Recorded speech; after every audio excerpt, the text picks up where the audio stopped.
A few days ago my kids found a little bunny and brought it home. And they were begging us to keep it. But we can't keep a wild rabbit and already have several pets. The bunny was big enough to fend for itself. And I tried to nicely tell my kids that it needs to go back home to its family. They were sad, but agreed to take it back. However, I was busy with work and couldn't go with them. So my wife went. I told her to take the bunny to some thorn bushes at the end of the property and let it go there. Because that's the safest place to do it. We live in a country area ripe with predators. Well, I went back to work. But a little while later my kids came running back into the house loudly crying with my wife trailing after and trying to calm them down and tell them it's not so bad. I asked what happened, and my eldest said that Mama made them let the bunny go in the middle of the yard, and a hawk took it. They even described the poor bunny's screams. I was mortified, and then angry at my wife for not letting it go the way I'd advised. She defended herself and said it was just a bunny. The kids will get over it. But I said that was absolutely wrong. And I warned her of predators. And now our kids had to see that poor bunny get carried away by a hawk. Both of our kids shut themselves in their rooms and stopped talking to their mother for days.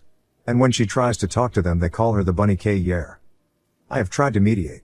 But my kids are still mad. And I'm still mad at my wife for how things went down. She's angry with me for not having her back, and said as husband and wife, we're always supposed to support one another. But we got into an argument where I pointed out numerous times she has not had my back. She started crying too, and has gone off to our room to pout. I'm thinking I screwed up now. So a friend told me to ask here. Ida? Edit, yes I understand hawks need to eat too. And they are all over our area. I just didn't want my kids to see something so young. They are 4 and 5 years old. I grew up country boy, and my wife was a city girl. And when I was growing up, any similar situation with a wild critter that was caught, we'd try to let go in a place where it'd have a fighting chance. Edit 2, I did not yell at my wife. Where exactly in my post does it say I did that? I admonished her, yes. But I didn't yell. Not even when we argued later on. We did that in whispers so the kids wouldn't hear us. And I couldn't go with them to release the bunny because I couldn't get away from my office. I work from home half the week, and have to be near the phone at all times to answer a call while on the clock, unless on my lunch break. I also never once called my wife the BK nickname our kids are calling her after what happened with the bunny. And I've tried to make them stop. I will not call my wife such a thing, it's degrading and I'd be acting like a bully. Edit 3, apologies for so many edits. But my children were not playing in the yard unsupervised. My wife is a stay-at-home mom, and was with them when they found the bunny. They came running back to the house with it, and I had to tell them it needed to be let go. Edit 4, I can't believe I'm having to make another edit. But people keep pointing something out. No, this wasn't copied from some online video. I've not seen said video. But I don't doubt it exists. But hawks take small animals all the time. So is it really so surprising that this situation would happen to some people other than those who recorded a video of the same kind of situation? I certainly don't think so. And my property is almost entirely grassy flatland, save for the house and one tree. I own 4 acres. The grass was last mowed on Sunday. So it was pretty short. That poor bunny may as well have had a target on its back because hawks are circling the area all the time. I've been battling hawks since I was a kid guarding baby chicks with my old pellet gun. Little bunnies are practically one of their favorite things to grab. Hence me telling my wife to let the bunny go in the bushes. Edit 5, I am so damn sick and tired of people saying hawks gotta eat too. Or circle of life or UDA for defying nature. When I was a kid, I had to protect animals from hawks for my grandparents. Farmers have a right to protect their animals from predators too. We weren't just gonna let the hawks come in and take all the baby chicks they wanted. Which they would have done daily. Yes, I was out there with a pellet gun. But that only deterred the hawks more than anything. I never actually shot one down. Oh yes, I hit a few. But barely. All it ever did was make them turn tail and fly away. And I haven't shot at a hawk in 25 years. I never enjoyed shooting anything alive. My grandpa was the one out there with real guns taking down hawks and coyotes. But I grew up intimately familiar with hawks taking small animals. Hawks have no problem finding food all over our area. But they are opportunists. As are most predators. Hence why I wanted to let the bunny go in the bushes. But as I stated in a prior edit, I could not leave my desk. Which so many people still don't seem to understand, or did not bother to read. Update. Not sure if this is the right sub. But I can't think of anywhere else to post this. For those who remember me, I'm the guy whose wife made our kids release a wild bunny in the middle of the yard, after I advised her to have the kids take it to the bushes to release it safely. A hawk took the bunny right in front of both of our children, 4 and 5 years old at the time. And they freaked out on their mother, then came running back to me in tears. Our kids started calling their mother the Bunny Slaughter. That name seems appropriate now, and other people called her that as well after her affair got out. What happened with that poor bunny is ancient history compared to what I have to tell now. I'm speaking as a free man after finishing divorce a couple of months ago. This is going to be pretty long and complicated. So buckle up. Edit. AP stands for Affair Partner. Apologies for not making that clear sooner. I did show my wife my original Reddit post. And she was very angry with me. So much so it caused a bad fight. And after it, I got the silent treatment for another week. I tried to make my kids stop mistreating their mother after the bunny incident. Even with being punished by small groundings and timeouts. But the BS nickname kept coming back every time our kids got angry with their mother. My wife let up on her cold shoulder routine after a couple of weeks and conceded she should have listened to me about the bunny, and should have taken it to the bushes like I said. She claimed that she just felt like she needed to defend herself because she didn't want to be wrong. I accepted that apology and apologized myself for making the Reddit post. I wanted us to go to marriage counseling, but she refused. She acted like there was nothing wrong with our marriage. And I decided not to push the issue further since things were seemingly getting along better. But after a few weeks my eldest came to me saying she wanted to tell me something. There was another reason why she was so mad at her mother than just the bunny. But she was scared to tell me. I comforted her and told her she could tell me anything. Well, what she said shocked me, and changed everything in an instant. She said that for months Mama had been bringing a man over some Saturdays I was at work, and had referred to him as her special friend. She got our kids to keep quiet about it by various means of bribery. But my eldest realized that something was very wrong with it. And spent some time working up the courage to tell me. Kids know things, and pick up on stuff very quickly. I really dislike it when people dismiss those facts. I had noticed my wife acting a bit differently lately. She had been more short with everyone. Especially the kids. I tried talking to her about it when I showed her my first post. And she just went off on me about any little thing she could think of. Insulted my appearance, my character, my habits, even my side of the family. She even brought up that I used to smoke. I quit over 10 years ago. Then she resorted to locking me out of our bedroom and crying so loud you could hear it all over the house. So when my eldest came to me, I ended up putting 2 and 2 together. She was cheating, and her behavior was very similar to the mood swings she had while pregnant with both of our children. Similar, I say, because it was even worse. From what I've gathered searching online and what friends and even a counselor have told me, my wife was both very moody from hormones, and projecting because of her infidelity. I can't claim to be an expert in psychology, but it does seem to make sense. I wanted it to all be a misunderstanding. But I quickly ordered and set up a few hidden cameras without anyone knowing. I had them delivered to my work just so no one at home would see them. Then I set them up on a day my wife went out to have a girls' night with her friends. It was very easy to hook them up and connect them to the Wi-Fi. In just a few short hours I could monitor every part of the house from my home PC, laptop, and work PC. At first I worried I might have been going overboard. I thought if it turned out I was wrong, then I could remove the cameras and no one would ever know.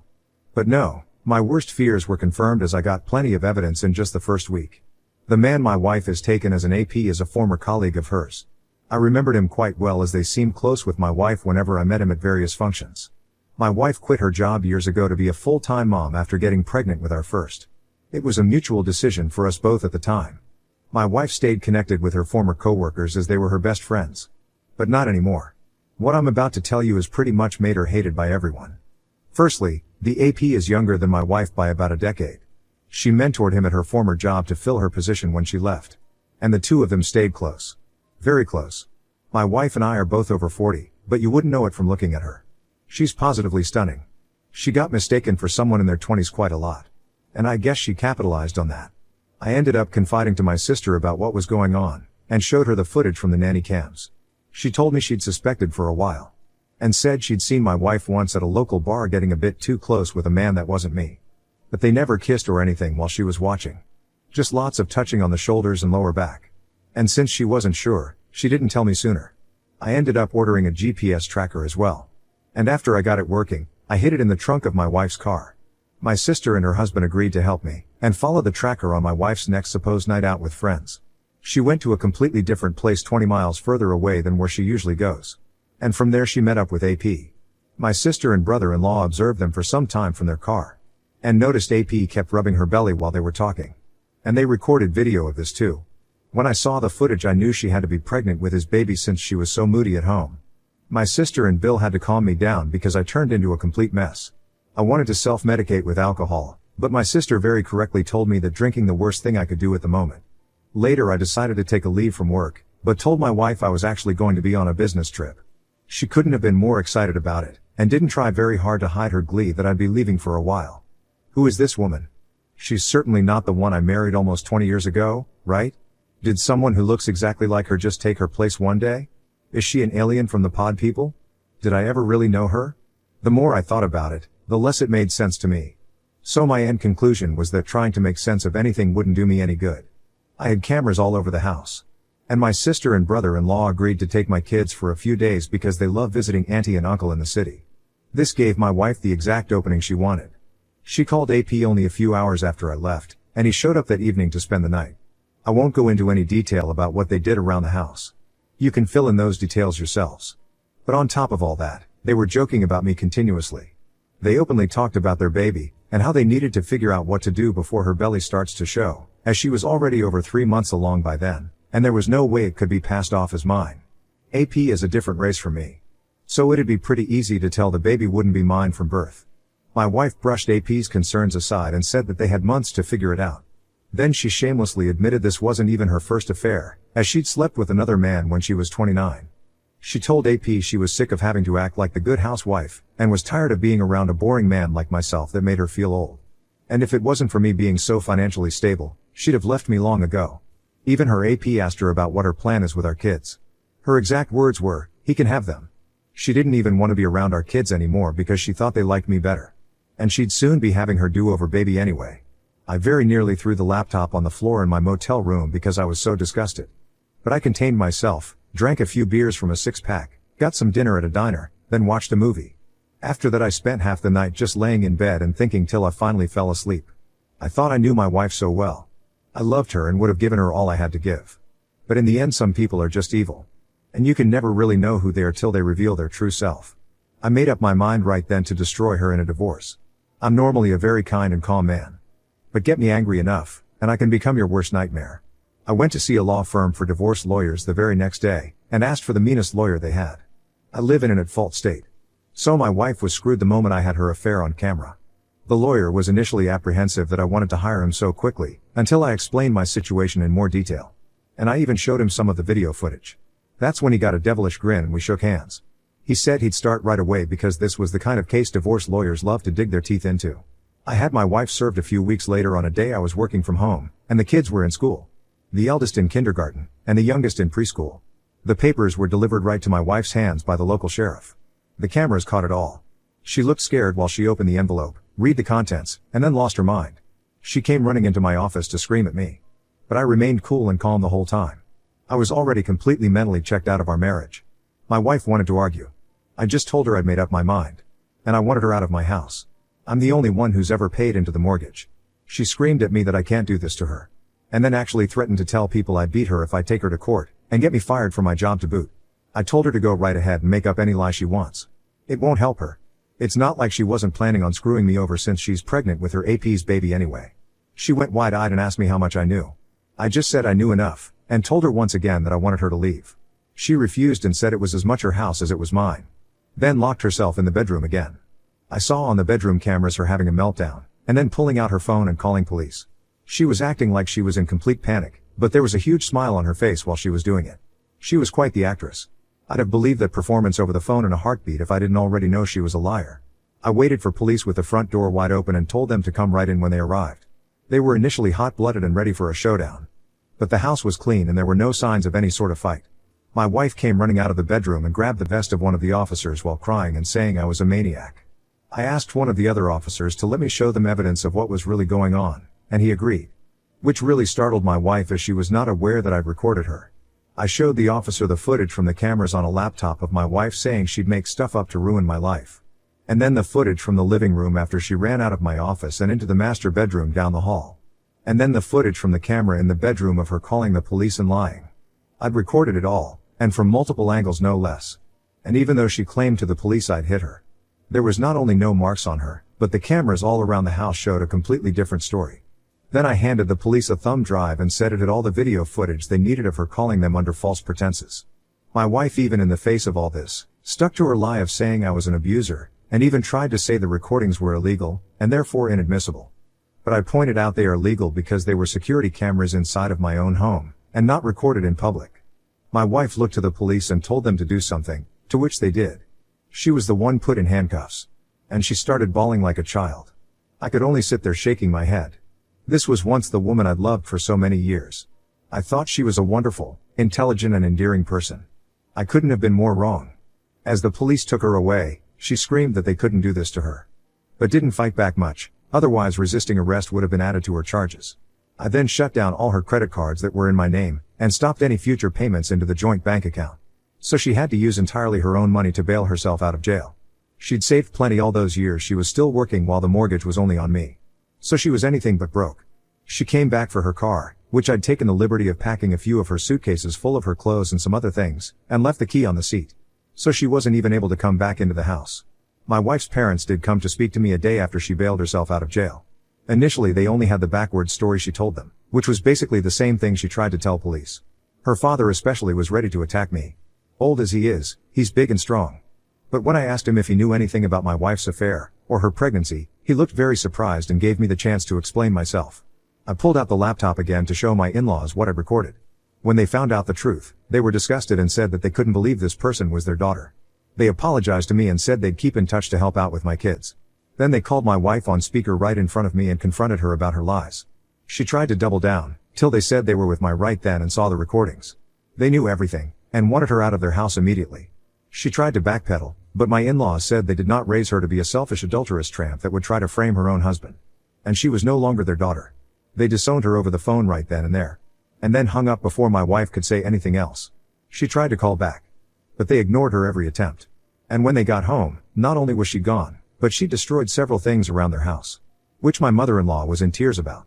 I still consider my ex's parents my in-laws, because they still drop by from time to see their grandchildren. But my ex is effectively dead to us all. My wife later came back with her AP in tow to pack her things. AP wouldn't even come in the house, and my wife refused to speak a word to me while gathering her remaining things. She knew there were cameras everywhere. And she'd damn herself more if she tried anything else. I wasn't alone either, as my sister and brother-in-law were there to help keep an eye on her. Brother-in-law made sure to keep his eye on AP from the window. My wife was still packing when the kids got home. And she made no attempt to speak to either of them. Not even when our youngest cried for her. Before leaving she did take a few of the photos we had of each other from our wedding off the wall and threw them on the floor to break them. I think she was expecting a reaction out of me, because of the way she looked at me while doing it. But since I didn't say anything, she just took the last of her bags and walked out the door. After she was gone, I had to call my elderly mother to come stay with me for a while because I couldn't take care of my kids alone. I couldn't take a lot time off work, and I didn't have a lot of daycare options either. I also ordered DNA tests for my kids. I was sure they were mine. But several people told me that just in case, I had to know. Thankfully yes, both of my children are mine. And yes, I did get tested for STIs. And I'm clean. So no worries there. About a week later my wife showed back up at my door saying that she would agree to a clean divorce if I did as well. Meaning she'd have gotten half of everything if I had agreed. But I said no to her face. There was some fighting back and forth, and she more or less admitted to finding out the law in this state was not on her side. We met, got engaged, got married, and lived our whole lives in this state. There was no way she could get out of taking a major loss unless I agreed to settle. Which I did not. Then I said that she betrayed me, our kids, her parents, and practically everyone by having an affair. Then I slammed the door in her face. She left quietly, and I didn't see her again till court. A few months later in divorce court, my wife was visibly quite pregnant by then. And she'd gotten a lawyer. AP was also nowhere to be seen. I expected her to lie to the judge, which she started to a few times. But I had enough video evidence to refute any lies, so she really didn't stand a chance. So instead she tried to drag out the divorce by simply refusing to cooperate and making various demands. She wanted most of my savings for starters. And she wanted a long list of other things I own. And she wanted me to buy out of her half of the house, even though she never paid into it. On my end I was pushing for full custody of the kids, and to get her name off the house deed.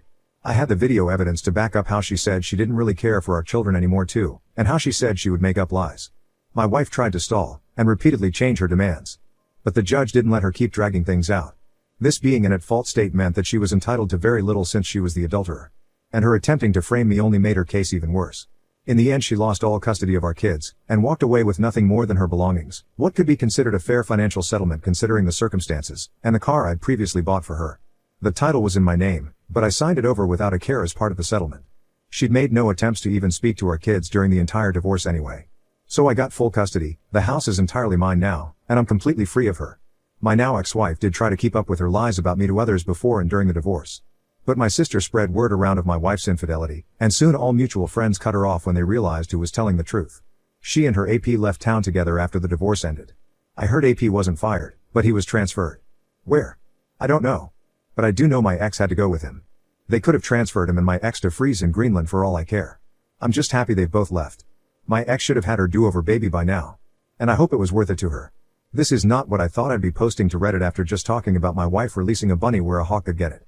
But many of the comments I previously got about how my wife was acting made me realize I should have been paying attention to the red flags long ago. I guess I just kept rose-tinted glasses on for our entire marriage. But it's all over now. Thank you to any readers who made it through this. I know it was a lot to read. But this is my life. Edit, I got my ex's name off the house deed because all bank records that could be dug up showed only I ever paid into it. My ex was also repeatedly argumentative with a judge. And in an at-fault state, being a confirmed cheater puts you in world of trouble during a divorce. It's comparable to having a signed prenup against you. And when I said I got the meanest lawyer at the firm I went to, I meant it. The man was like a bear and a shark. The payout my wife got was 60 grand, and she also got the car I bought new for her a couple of years ago that cost me 50 grand. The car was paid off, and I transferred the title to her. My ex was also still offered partial custody of our children. But since the video of her saying she didn't care about them anymore had been seen, she didn't bother to have any custody and willingly relinquished all rights to our kids when she realized she couldn't get her way. And for those who might think police wouldn't have arrested my ex for lying, think again. The police here don't mess around. And my ex with a sociopathic grin on her face tried to frame me as a wife beater. That's plenty grounds for arrest.